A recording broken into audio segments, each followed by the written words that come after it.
Welcome back to the Lawn Hustle, season number 3, episode 29.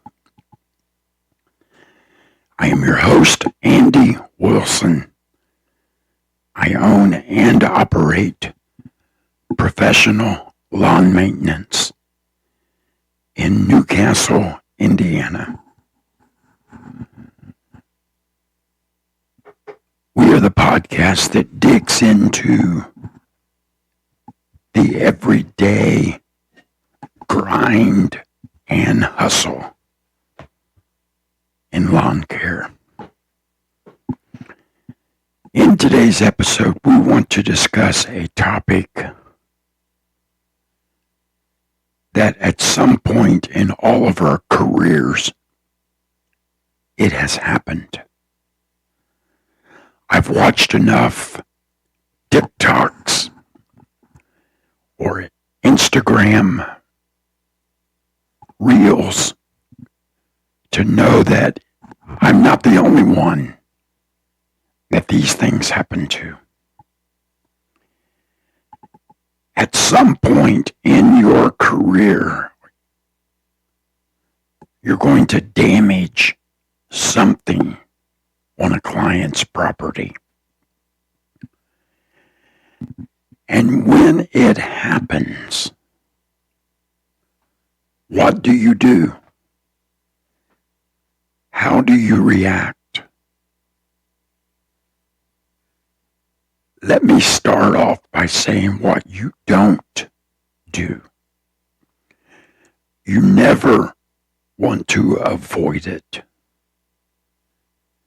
You never want to pretend that it didn't happen, or that you or a team member didn't do it. You never want to leave the client's property without making that phone call or knocking on that door and informing your client what happened. While we were mowing, we hit the fence. It cracked a fence picket. It's an easy repair. We're going to take care of it. If you leave the client's property without making that call or without knocking on that door, it's going to make you look untrustworthy. It's going to make you appear less than honest. And in our business practices, we want to be known for our honesty, for our trustworthiness, for our dependability. Don't let something that can be fixed easy bring damage to your relationship with your client or sever that relationship. I know if I was hiring somebody to mow my property, and if they damaged something on my property and they didn't tell me about it, they would never mow my property again. It's that simple.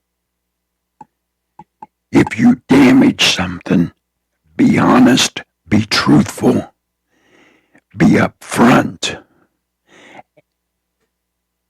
accept responsibility to make it right. I've said on podcasts before, and I'll say it again today, it is always right to do the right thing. It's never okay to try and get by without accepting responsibility for something that you've done. So, since it happens to all of us, let me ask you, what do you do when it does happen?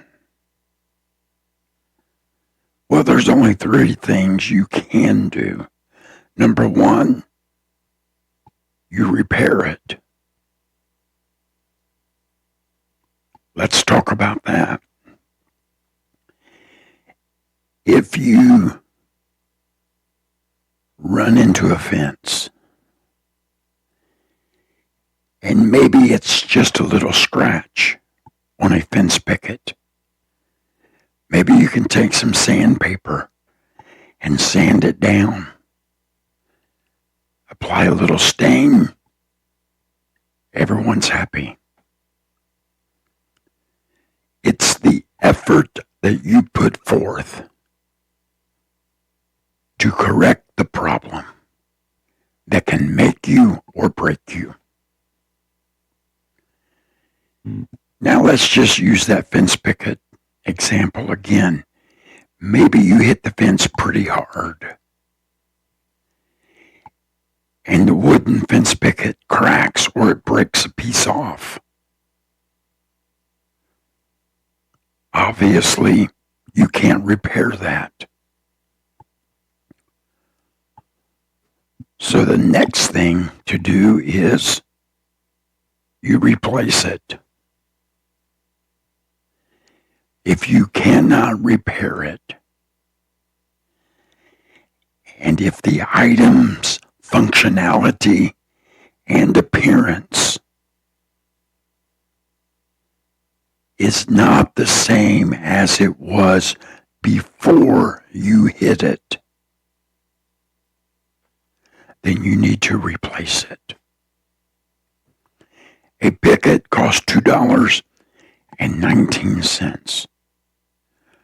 Go to your local lumberyard or big box store, buy you a weather-treated dog ear fence picket. It's 6 screws to take the old one off and 6 screws to put the new one on. 2 screws in each runner. And now the fence has been repaired because you replaced the damaged picket.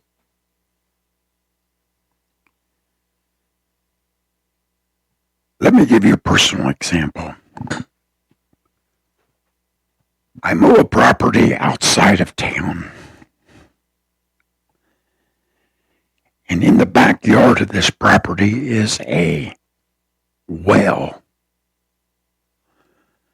The homeowner has had a well lid installed with a padlock on it because the homeowner was concerned that someone might gain access to the well and fall in and severely injure themselves or worse. So they always kept a padlock on that well lid.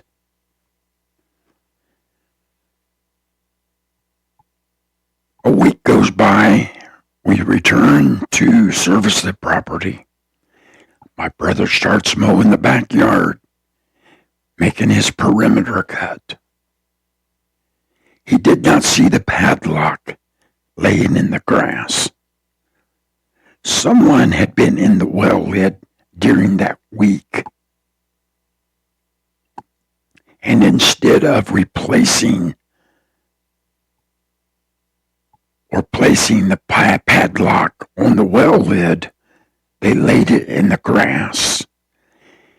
And when my brother hit the padlock, it threw that padlock through a sliding glass door. And it destroyed that door. You got to think about that. A padlock coming out of a mower chute, hitting a sliding glass door. It was destroyed. When I heard it, it sounded like a bomb went off. I immediately shut off the trimmer and went back to assess the damage. I immediately knew there was no way that it could be repaired, and there's no way that I could replace it. That's not within my scope of work. So I made contact with a homeowner immediately, explained to them what happened, showed them the padlock. They were apologetic for the padlock being laid in the yard, but it's still my responsibility to correct the situation because we hit it. We threw the padlock through the window, or excuse me, the door. So it is our responsibility to reimburse because I could not repair it. I could not replace it. It's my responsibility to pay a professional to fix the problem. So the homeowner calls a local glass company. They come out, they clean up the mess. They tell her it's going to be X amount of dollars. And I told the homeowner, when you get your bill, when I'm here the next time, let me know how much it is, and we will take care of it. So no matter how hard we work, no matter how hard we try for things not to happen, they're going to happen. It's just the nature of the beast. It comes with the work that we do. So when I paid to have the glass replaced and the door restored back to the functionality and the appearance that it was before we broke the glass, when I took care of it, my homeowner knew that I was trustworthy, that I was a man of my word, that I do what I say I'm going to do, and that I am dependable. Had I tried to sneak off and act like I didn't do it, and that it was something that was there when we got there, even though both the homeowner and myself knew that it wasn't that way, I would have been untrustworthy. I would have been someone that is not honorable, someone that is not dependable, and it could have severed that working relationship between me and that homeowner. But when I stepped up to the plate and I said, this is what happened, we did this, we're going to take care of it, and we did. It builds a stronger relationship between you and the client. Clear communication is always best because it will de-escalate a situation instead of escalating it. Had we tried to get by, had we tried to fake like we didn't know what happened, the homeowner would have thought that I am a liar and it would have completely ruined any relationship that I had built with that homeowner. So let me say this again. When you damage something, and it will happen, if you can repair it and you can guarantee the functionality of it and the looks of it are not compromised, repair it. If you cannot repair it, then you replace it. And if it is beyond your scope of work, and you don't have the knowledge or the tools to fix the problem, you hire somebody,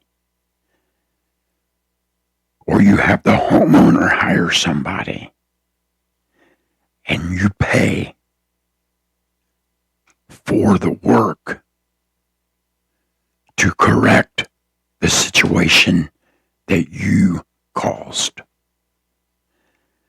We've all broken a window every now and then. We've all damaged something on a property. Maybe it was an easy fix. You got stuck on somebody's property. You caused a couple of ruts. No big deal. Hard rake it down. Tamp it. Sow some grass seed. Put some straw on top. And let the germination process take place. And you have corrected the situation. If you ran into an air conditioner and you're not a licensed heating and air conditioner repairman, you hire one, or you have the homeowner hire one of their choice. And whatever the bill is, it's on you to take care of.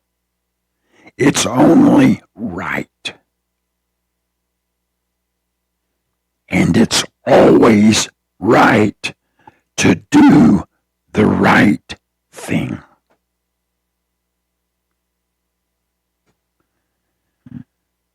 I hope you have found value in this podcast. When you damage something, repair, replace, or reimburse. Visit our affiliate links in the show notes. Send us a friend's request on Facebook. Follow us on Instagram and TikTok. Subscribe to us on YouTube and link to us on LinkedIn. I appreciate you listening. Until we talk again, may God bless you, and I wish you nothing but success. Thank you for listening to the Lawn Hustle.